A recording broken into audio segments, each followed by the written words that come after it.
is the 1971 Poker Tournament Awards Banquet held at Binion's world-famous Horseshoe Club in downtown Las Vegas on May 6, 1971. Our host was Mr. Chill Wills of motion picture and television fame. Along with Chill Wills, making the awards presentation, is Mr. Jack Binion of the Horseshoe Club. Now, by live recording, we wish to present Chill Wills. Hello, cousins. This is your old friend, Chill Wills. This is the World Series of Poker, and it goes ringy like I suck a goddamn... I was going to tell you one story that Pat Buttram told me about this old Texas rancher. Got down to the cattle business. He got down to nitty-gritty and he's trying to breed up his stock. He had some of them shotes running across the border out of Mexico, and he thought he'd buy him a prize bull, so he bought that prize bull. He's about 4,200 hooked with that bull, and he had that scrub stock from Mexico, and he was trying to breed up his stock, and he took that bull over at the ranch for $4,200. That bull wouldn't even wink at a cow. So he didn't know what to do. He just run. So he finally called an old veterinarian friend out in East Texas. He said, John, he said, you used to doctor my bird dogs instead of broken leg and everything. He said, I got a bull down here, and I can't do it. So the old vet come out of East Texas, went down there, and he come up and he give that bull a pill. And that pill took effect. That bull was winking at windmills, helping him out with the fence post, getting the cows and chasing the calves. That old rancher said, I don't know what was in that pill he gave that bull, but it tasted like peppermint. Anyway, I'm not going to hold this up any longer. Jack wants to get this show on the road, and I know that at the conclusion of this, you have the warm thanks of this Binion family, and you have the warm thanks of old Chill Wills to be associated with you in this endeavor. Thank you, son. If that don't turn out, here's already one took. If you want, that's good. Thank you. And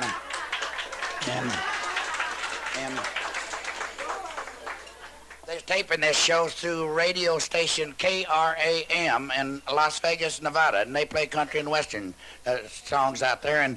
And the vice president in charge of this confusion with this Japanese hearing aid, I'm going to get some sound in this thing, trying to tell him you're going to have a new sound system here next year. Incidentally, we're on Merv Griffin's show. I don't know when it'll come out. We talk about Mr. Binion's Horseshoe Club, and they had a lot of great talent down there. And these two black men, these golf players, will appreciate that. Leslie Uggams was on that show, and I turned to her and I said, honey, you look like a Hershey bar with the almonds in the right places.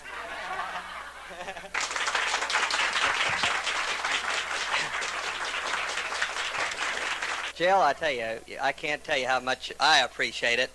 And I can't tell you how much you've done for poker and poker players, and I think we really should give Chill a big hand here.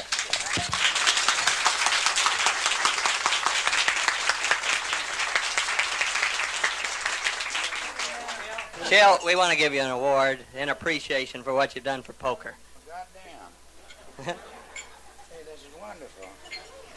Thank you, Jack. Thank you, Chill. The first one, Mr. Wyman wasn't able to be here tonight, but we have a special award for him as the most respected and a top player, and we'll have to lay that one aside. What's the man's name now? Sid Wyman from the Dunes. Sid Wyman from the Dunes. There it is. Now, what's the next one? Our next award, Chill, was the most congenial participant, and this year we had some co-champs for this award. It was Johnny Tyler and Sailor Roberts. Where is he at? Where are they at? Where are the cups? Here's Johnny Tyler. Where are they at? Where? There's Johnny Tyler. There you are. Here. And don't you snuff on this, son. Come on up here. Get there. Hey, you two can't stand up there and get a picture. Come on, right there. Hold it there. Hold it there. Yeah, you are. Best and the worst. Maybe the quick and the wisdom. Jack, who's next here? Jill, our next one is for the world's champion lady poker player. And I don't think there's any good doubt who that's to. Alice Young over here. Where's she at? Right there? There she is. Where's that? I don't know if she can get up there. Get up, honey. Who's next, Jack? Our next category is the champion non-professional poker player. The professional... The The what? champion non-professional poker player. And we have an award for Yeah, to J.J. Donahue from Fort Worth, Texas. Where's the J.J.? champion. Where's he at? Where's he at? Right back over there. Where's he at? I don't think he's non-professional, though. I think it's all fun. Well, our next champ, Chill, is the Raz champion, but I think he's still out there playing, and that's Jimmy Casella. A good hand.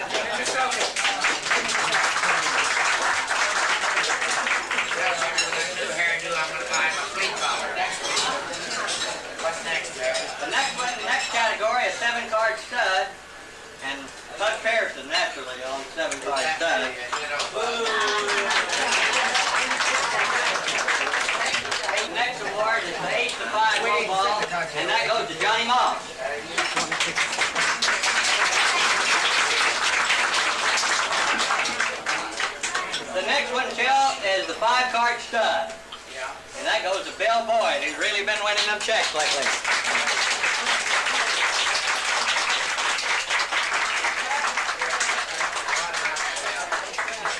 And I think we all know who won that the other night. Johnny Moss again.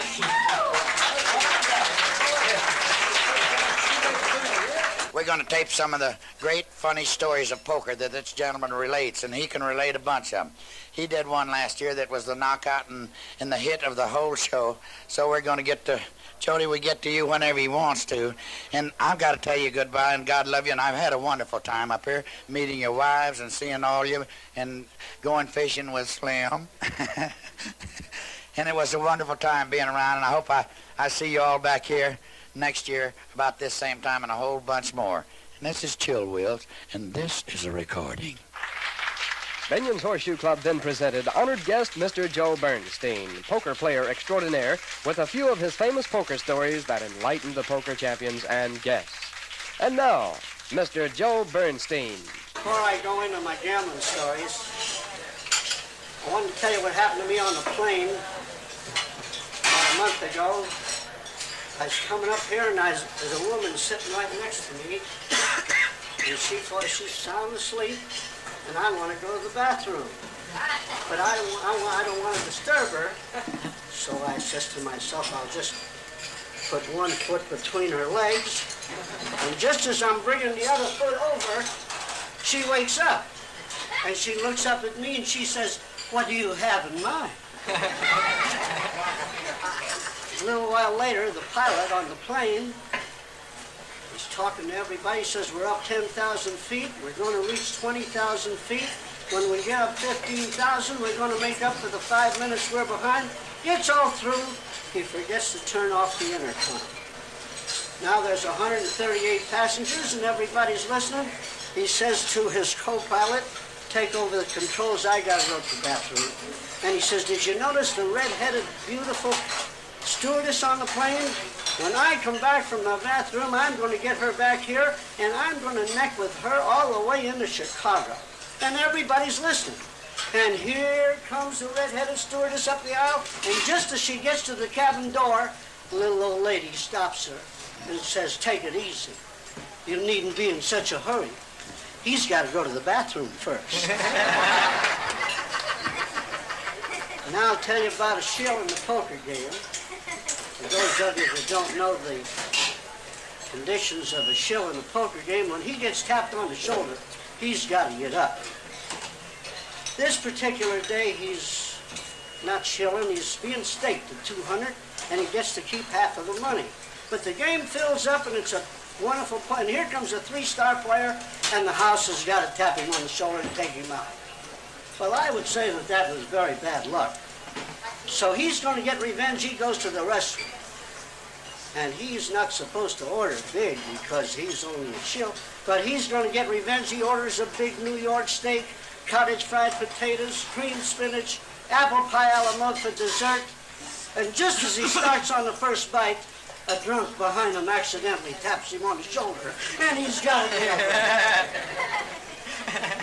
Well, so since there's so many Texas gamblers here, I gotta tell my Texas story.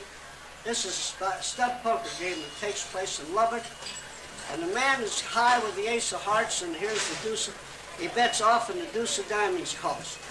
Ace of hearts gets hit with the king of hearts. Deuce gets hit with the 4 of clubs, calls. Ace king of hearts gets hit with the queen of hearts. Deuce 4 gets hit with a 7. Ace king queen naturally bets. Of course, he's only got the 9 of spades in the hole, but he's so high he's forced. The deuce 4-7 studied a long time, finally called it. Now the ace king queen of hearts gets hit with the jack of hearts, and the deuce 4-7 gets hit with an off 8. And the ace king queen jack, he almost laid down the turn before. He figured he can't call him now. Bets all his checks. The 2 deuces, man, the 2 deuces studied and studied and studied. Finally called him. When he called him, the guy turned around behind him, see who's behind him. He knows somebody must have tipped off his hand. And the guy raking in the pot, he says, been here and gone.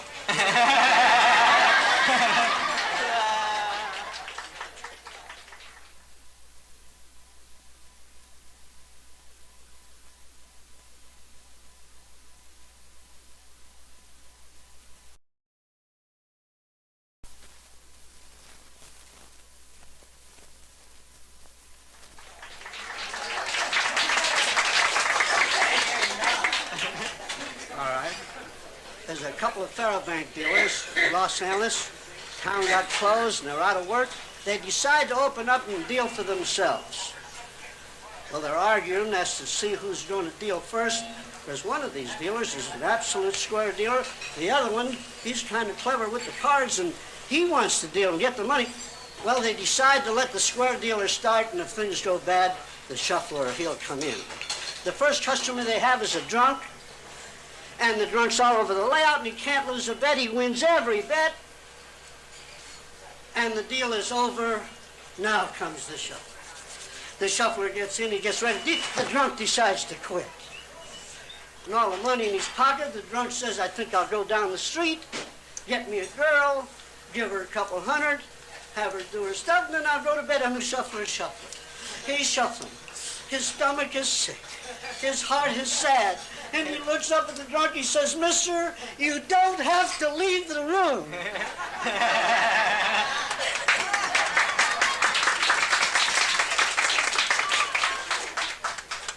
Those of you who've ever been to San Francisco, you've ever been on Powell Street, there's a fish rattle on Powell Street called Bernstein's. Been there 80 years. Anyway, this particular day I'm going bad. I haven't won a bet all week. Minding my own business, walking down Powell Street. But when I reaches the fish rattle, there's a crowd in front of the window.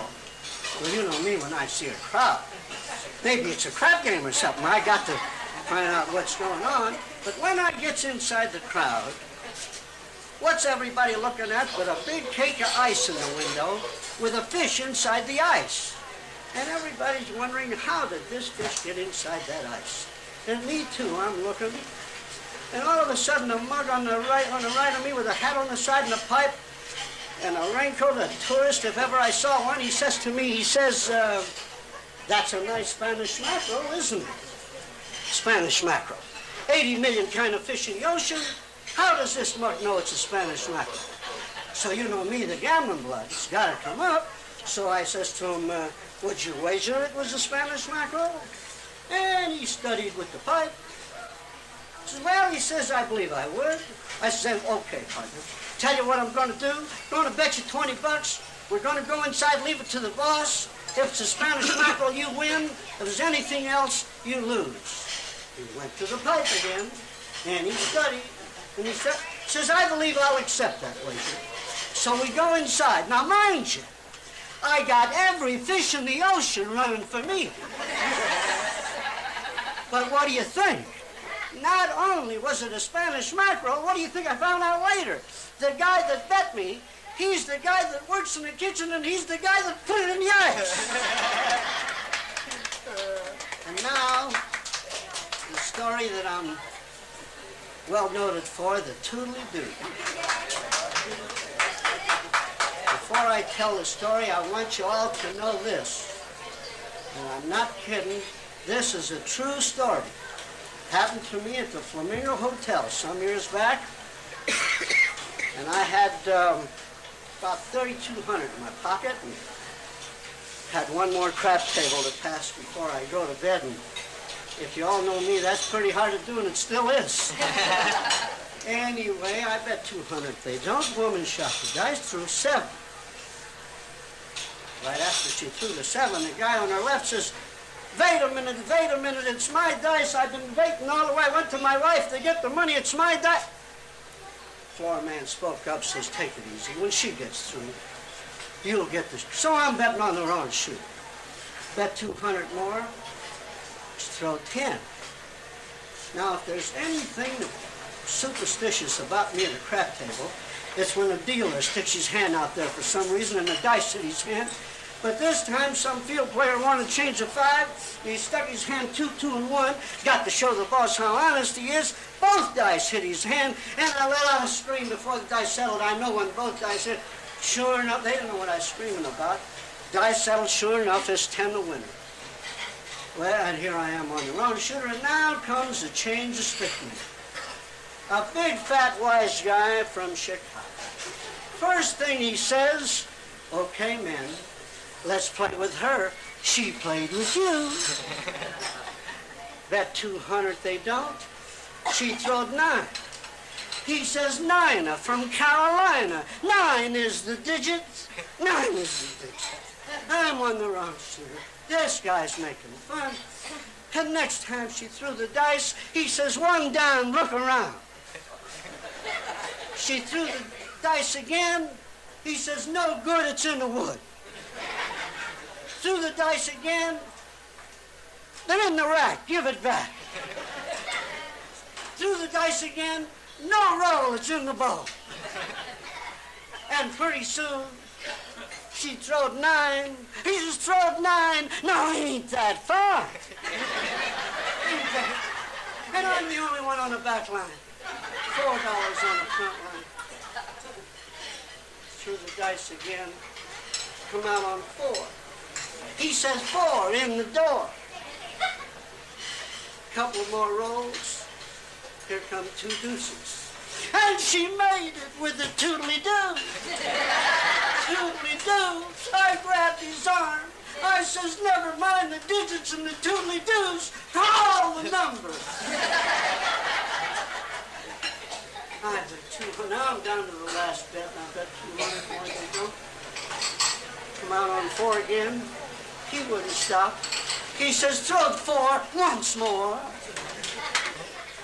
The woman heard me complaining about the toodly-doo. She threw the dice and she says, come on, toodly-doo. Now you should see this woman.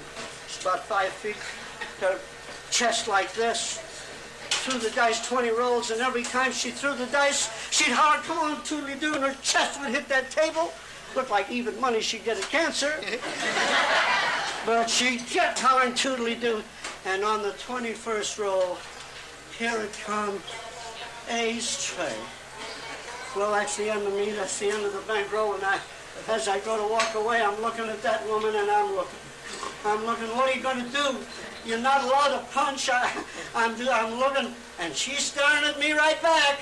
She says, serves you right. Serves you right. I knew I'd make it. And I says to her, yes, you made it all right. But you didn't make it with a toodly-doo.